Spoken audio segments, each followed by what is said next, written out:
All right, greetings and welcome to the last episode of the Unnamed Bracketology podcast. Not forever, for the season, although maybe forever if AI has anything to do with it. My name's Kerry Miller, joined as always by my good friend Graham Dorn. We had to get together for this last one. We've got the beautiful bracket here, chalkboard. I'm a whiteboard guy, but Graham's old school, bringing out the chalkboard. But first things first, we gotta have our post-mortem on the selection show. You ended up doing pretty, you were like average, right, for the bracket matrix score. I was well below average.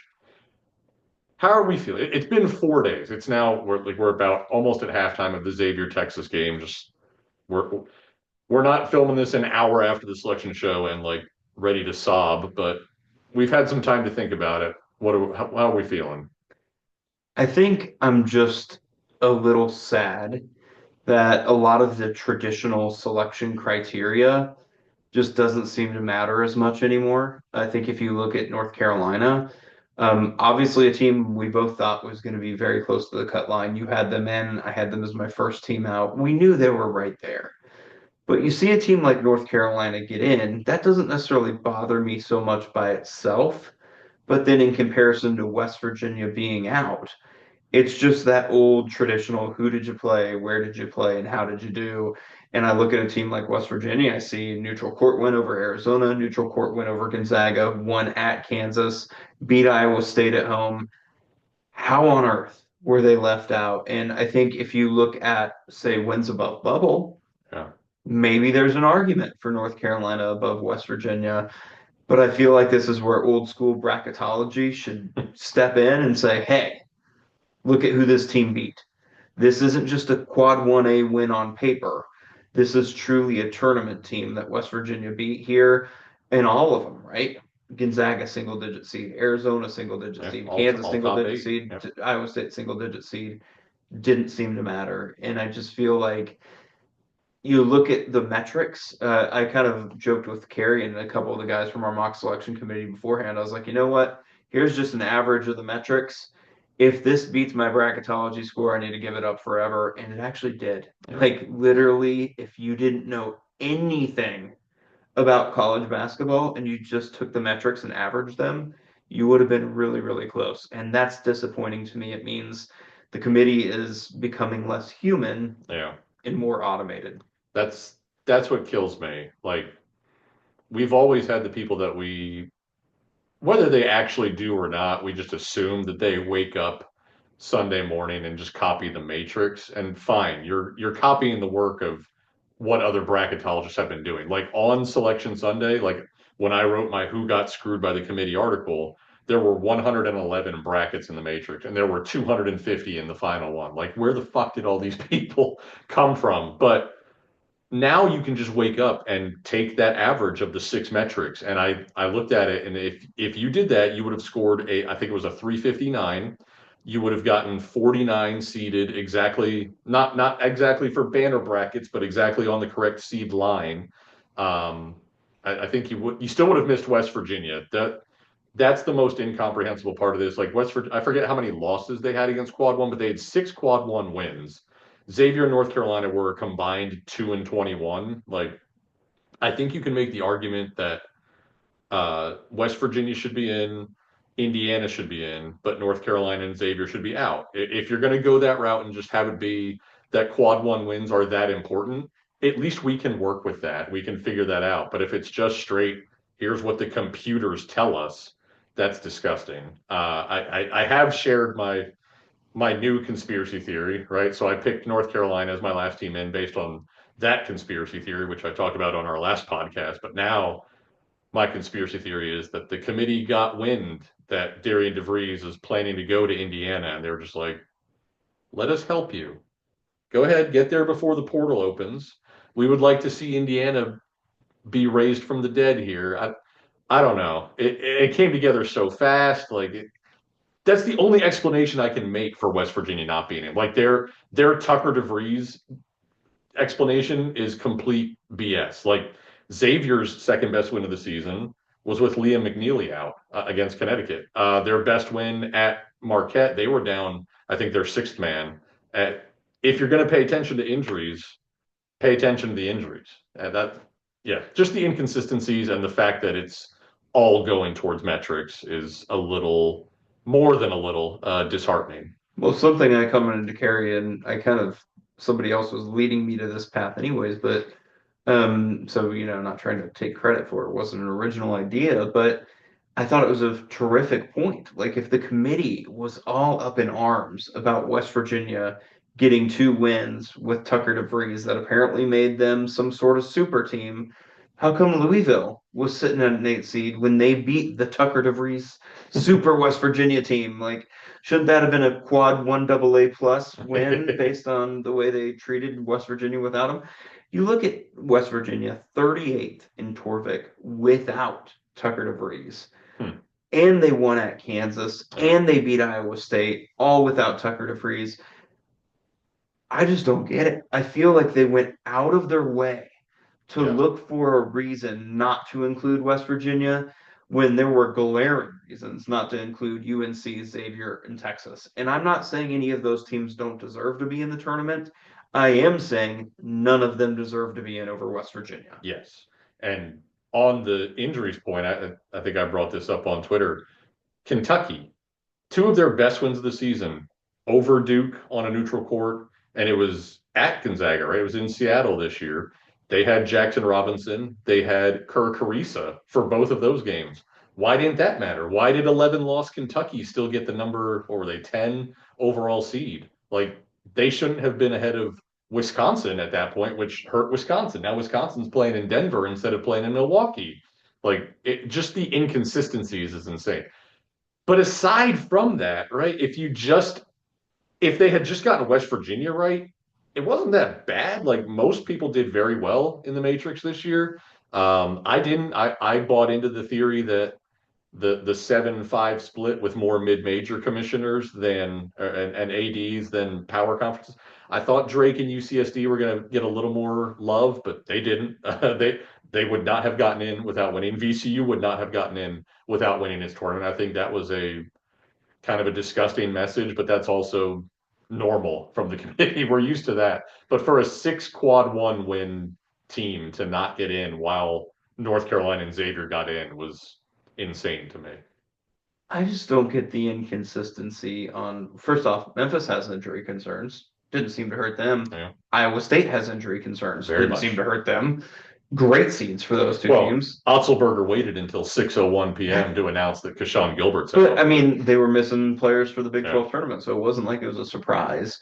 And then I think you look at Memphis as a 5 seed, and then you look at Drake and wonder, okay, if it's really just based on the resume, how come Drake isn't getting yeah, any love? Why is Memphis getting a 5 seed and Drake isn't able to sneak up to a 10? I think you had them as a 9, Drake. I I did. had Yeah, them as a 10. But even then, I just felt like they did enough. They did enough that they deserve to get off that 11 line. And I don't really think it's controversial to me. They were 6-0 against quad one yeah, and two. That's your old school bracketology speaking and saying, like, hey guys, like, you got to show some respect for what these guys did. And just absolutely no love for the mid majors other than basically Memphis this year. yeah. So, And some of those Mountain West teams, but even they were I mean, that wasn't pretty love, lowly seated. They all right? got tens and elevens. New Mexico sitting at a 10 seed Yeah, was not any love at all from my vantage point. And yeah. I thought New Mexico maybe even could have been an 8 had they won the Mountain West tournament. And that seems like that was never in the cards. So what are you gonna spin forward from this, right? We got to learn from our mistakes, learn from what they tell us.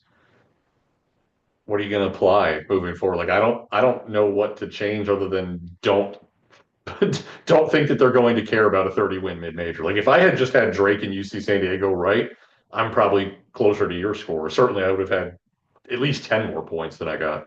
Well, it's something that I've always kind of believed, but this kind of affirmed it a little bit for me. I think there's a split for the committee. I've always really thought this. Once you get down to about the 6 seed line, above that, I think they care a lot about the quality of your resume and they really want to keep you up there. They think there's Yeah. some like imaginary line where you've had such a good quality season, maybe not the best team, but you won enough games that are of quality that they want to So you're keep you up you're there. talking Memphis, Oregon, Michigan, yeah. Those sorts of teams. And then on the reverse, what we saw this year is Louisville had great metrics. Gonzaga had absolutely fantastic metrics, but they were missing the wins. Yeah. And I actually really, in a lot of ways, I give kudos to the committee. Did I think Louisville was going to be a 6? Did I think Gonzaga was going to be a 7? Yeah, I missed those, but I like that I missed those. I really do. I genuinely believe the committee did the right thing by not bumping those teams up because they were missing those wins. I just didn't expect it. So I think in the future, it kind of affirms something that I already kind of believed. I just thought with the way we had talked all year about how tightly packed it was with the 6 and 7 lines, I didn't think Memphis was going to get there, not because of them, but because there were so Yeah. many available options. The other thing for me is that conference tournaments, we now know what the line in the sand is. It's dinner time on Thursday. That was when the Texas A&M game ended. Everything that happened after that didn't seem to matter. The West Virginia loss to Colorado was on Wednesday, right? Like that may have been also like they just decided to hammer them because of that. Like we don't know what those 12 committee members talked about. They may have just kept saying over and over again, like, wow, they just lost to Colorado. They just lost to Colorado. I don't know. I think my DeVries conspiracy theory has some merit too, but I'm not going to change anything for conference tournaments results outside of the auto bids beyond like in the final 72 hours ever again until the committee makes me do that. And because I talked to our mock selection committee about it, I was very hesitant to move Michigan to a 4 seed. I Yeah. was like locked in; they've got to be a 5 seed. And then you guys just all kept talking about it, and eventually I was like, okay, fine, I'll bump them over Oregon. And what I ultimately messed up was it was Purdue that ended up staying on the 4 line. Yeah. I was like, I got Michigan and Purdue. Like, I think that's an easy swap. So I had already swapped Michigan and Purdue Yeah. on the 5 line. And then I eventually moved Oregon down. But that was really interesting to me. The committee could have so easily moved Purdue down, who they lost to head on a neutral court against Michigan. And they chose not to do it. And I think it was it's almost like if you are literally right next to each other on the seed list, then they'll probably Yeah. scrub that one. But if there is even so much as one team between you, they're not going to touch it. Yep. I think I had Maryland and Michigan at like 14 and 16, and I just swapped them, and I think Michigan still ended up behind Maryland, right? Yeah, even a full seed line behind Maryland. Anyway, that's enough postmortem. Let's look forward. The first four is almost done. We'll catch the end. We're gonna fast forward and watch the end of this Xavier Texas game in a little bit, but let's go region by region. You want to start top left there in the South region? We're just gonna go real quick. Like you follow us for our bracketology, not for our bracket picking, but we'll do who we have coming out of each region and maybe our biggest upset pick from each one. So first off, who do you have coming out of the South, Graham? Well, I think the South is a really interesting region because some of these teams have faded a little bit Yeah, down the for stretch. sure. So if there's a region of fading, this is it. I ended up taking Iowa State over Auburn, even though Iowa You State just has talk those about those injury injuries, concerns. man. But part of me believes nobody's more used to playing with injuries than Iowa State. Yeah, yeah, They are accustomed to yeah. this. Because Sean Gilbert being out, like he's effectively been out since December. Like he has not been playing well for 3 months. But And go I on. just like their draw. Like I look at this, I think Ole Miss, if that's your 6 seed, you're happy about it. If Marquette and Michigan State are the two teams you're thinking you're probably going to play in the Sweet 16, I like Iowa State's Yeah, odds there. And then I think we already saw Auburn and Iowa State go toe to toe in Maui. If anything, I think Auburn's starting to lose a little bit of confidence. I really believe they're just I don't think it's happenstance that they've lost some games recently. I believe they're just not the same Auburn we saw earlier this year.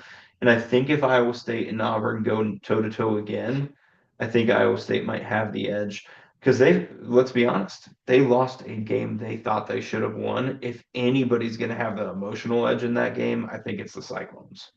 you mean the that Maui Invitational game? Yes. Not If not the Caleb Love game that they should have won. yeah. Yeah, Iowa State. if they're a tip in different, if Caleb Love doesn't hit a 60-footer, Iowa State's a 1 seed. But I have the same Elite Eight matchup. I have Auburn advancing out of there, but definitely my sleeper pick in there is UCSD to the Sweet 16. My boy Anawanawa Tate Jones. I think that matchup with Michigan is as good of a matchup as you could ask for UCSD. They are plus 246 turnover margin.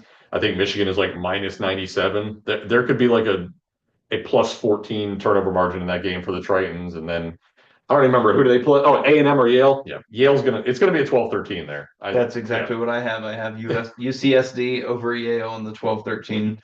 All right, I let's also get like Marquette, by the way. I'm just going to throw that out. I think Marquette to mm, the Sweet 16 no. surprise pick. New Mexico over Marquette. Marquette has no answer for Nelly Jr. Joseph. I think the Cam Jones versus Donovan Dent matchup is awesome. That may be the best guard matchup we'll see in the entire tournament. But Marquette's primary big man, Ben Gold, big man who has attempted 135 three-pointers and has 139 rebounds. Like I think Nelly Jr. Joseph's going to destroy them. But I do think this is a really fun pod, by the yeah, way. yeah. Should be good first and second round games. Even Bryant. I mean, low key, Phil Martelli Jr., who knows more about Michigan State than Phil Martelli Sr., having coached at Michigan for 5 years. But I'm not actually picking that upset. But anyway, we both have Auburn versus Iowa State. We have a differing opinion on who comes out of there. But on to the West region. This is where we're going to start to really disagree. Go ahead. Who you got coming out? I do have the Florida Gators coming out of the West region and kind of a fair amount of chalk in this region. I like Florida and UConn meeting up in the second round. Colorado State, I actually think is chalk beating Memphis, which is what I have. KenPom wise. Yeah. And I have Maryland getting to the Sweet 16. Down here, I think Missouri and Drake is going to be a phenomenal game. I think Kansas Arkansas is going to be really interesting. Particularly because I like Arkansas's roster. They do have some injury concerns. But I also think that Bill Self versus Calipari, 5 days of time between the game and Selection Sunday. I think there's a coaching edge there for Bill Self. And then the best coach, in my opinion, of the pod is right down there at St. John's. Chris Crutchfield? What? And so I think this is a really interesting region. I think it's going to be a little bit of surprise, maybe not a big one. I think St. John's loses to Texas Tech. I do too. And then I believe Florida is going to beat Maryland, and the actually Gators come out of the West region. I have Arkansas knocking off St. John's. And if it was Kansas there, I'd probably have them knocking off St. John's because we have not seen the Johnnies play anybody particularly good all season. I think if Maryland survives that first game against Grand Canyon, which is questionable because that is a very physical team. I think they're fifth or sixth in the nation in fouls drawn. And the big question with Maryland is they have no depth. It's their starting five, the crab five. I believe they draw 20.3 fouls per game, right? So as a starting five, you could commit 20 fouls and not lose anybody. It is mathematically possible, but I'll be curious to see how much Maryland has to play their reserves. But if they survive that, I think they make it to the Final Four. I have Maryland versus Texas Tech, and then I have Texas Tech taking it, just because I'm not that convinced Maryland makes it that far. But I would love to watch a Maryland Texas Tech game. Holy cow. But I have Florida losing to UConn in the second round. That is aside from UCSD to the Sweet 16, I think that is my big shocker. The two most recent back-to-back champions going head to head. UConn, I think they have enough. I'm not sold on Florida. Everybody's in on Florida. I've been talking about Florida all week. Everywhere you look, people are picking Florida to win it all, including probably this guy Spoiler here alert. in a minute. But yeah, I feel like that bandwagon has gotten way too full, and they are primed for an early upset.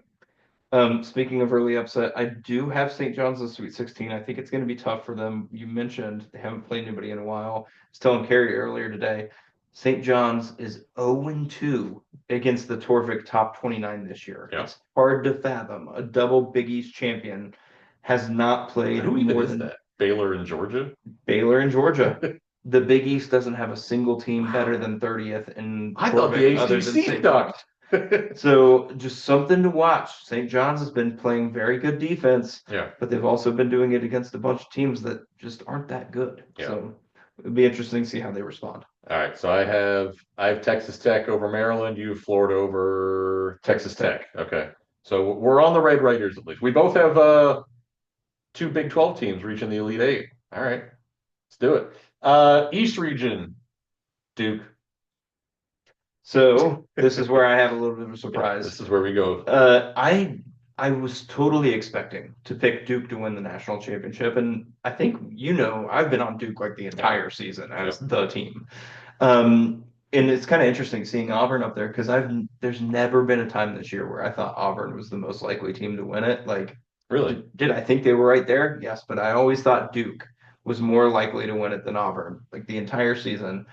And now that I'm here and I see the real bracket, I think Arizona is a dangerous matchup for Duke in the Sweet 16, despite Duke dominating them in Tucson. One, that was a long time ago. Two, Duke hasn't seen a team as good as Arizona in a long time, unless you want to argue Illinois. Illinois. Unless you want to argue Illinois, which I won't, because I think Arizona's better. And then I get to the revenge factor of Arizona feeling like they were embarrassed on their home court. 2001 And revenge number factor. four, the Caleb Love experience. Oh, You never know what you're going to get with Caleb Love, and there's nobody that would prefer to send Duke out of the tournament more than that guy. I like that to be my big upset of the tournament, Arizona over Duke. And the Wildcats going all the way to the Final Four. wow. I didn't know that part. I thought you just had them beating Duke. I think we took the same approach just on different teams. Like I was looking for a spot to pick against Florida. I think you were subconsciously looking for a spot to pick against Duke. But if Caleb Love knocks out Duke after I had to watch him end Coach K's career in front of my like I'm going to vomit profusely. Anyway, what is my pick on the bottom here? I think I have Alabama, but I don't trust Alabama worth a darn. I think that if it's St. Mary's, Alabama in that second round, that's a wild, you know, differential in pace of play and all that. But I think I did have Alabama coming out of there. So I don't have anything too crazy in this region. I think whoever wins BYU VCU could be the Elite Eight team, but that's a 50-50 game, and I'm afraid to pick that team too far at that point. Yeah, BYU losing to Alabama in the Sweet 16, but I think back to fun pods, BYU versus VCU, and then Wisconsin sitting right there. That could be a really fun pod. Yeah.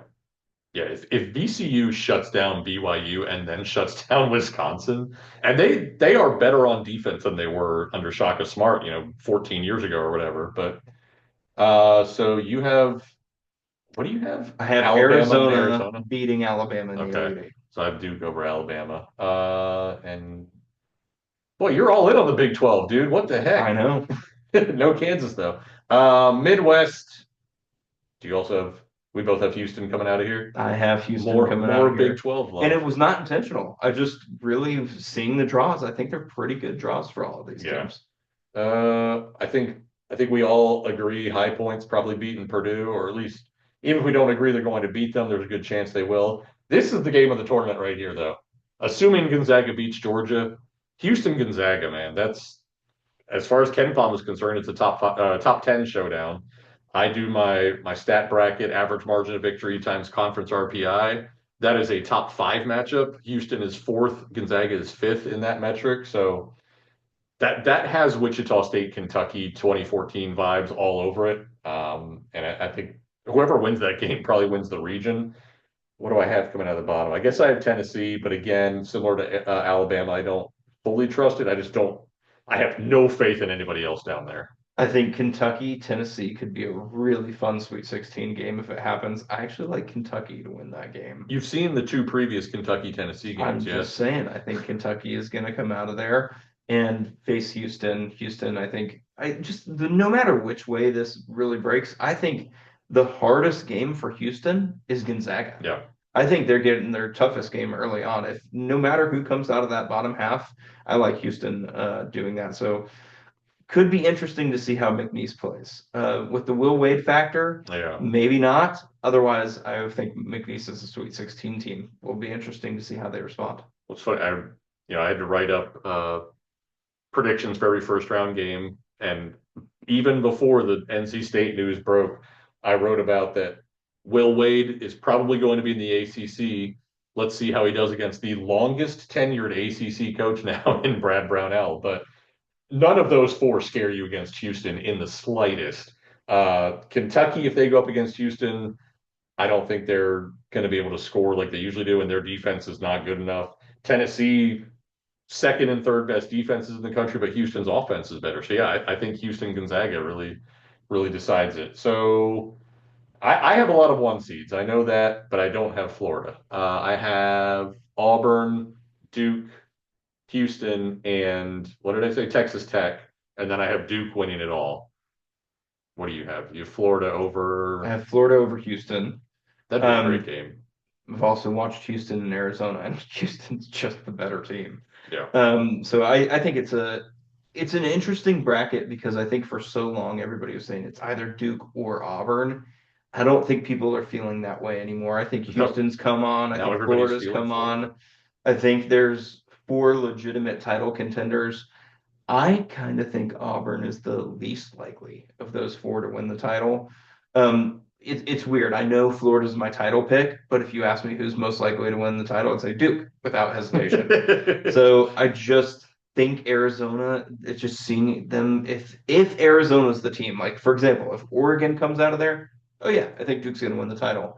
I just think that matchup has a little bit of a danger factor for the Blue Devils. All right. Big 12 homer. I feel you. All right. Wish us luck. We'll see you in 8 months. Although you might have a new website by then. Maybe we'll be done with this YouTube crap. But until next season, take care.